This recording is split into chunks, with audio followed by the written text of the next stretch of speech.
Қайырлы күн достар, қазір осындай ашыған песочный тестодан сіздерге булочка жасап көрсететін боламын. Менің каналыма лайк басып тіркелуді ұмытпаңыздар. Алдағы уақытта өте керемет тағамдарды пісіріп салатын боламын. Міне осылай алдым.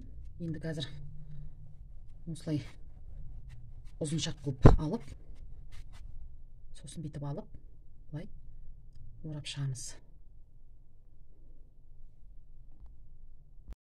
Міне достар, осылай қылып жасадым.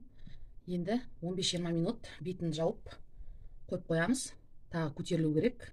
Содан кейін барып бетіне жұмыртқасын жағып печкеге пісіріп алатын боламын. Міне достар, 15-20 минутқа қойдым. Енді бетіне жұмыртқасын жағып, қазір пешке пісіріп алатын боламын.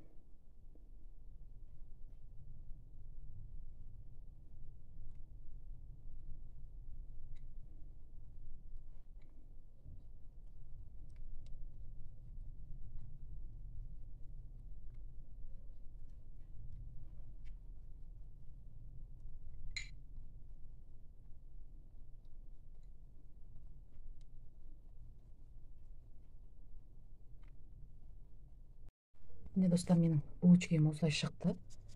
Өте керемет, жұп-жұмсақ. Сіздерге де жасап көруге кеңес беремін.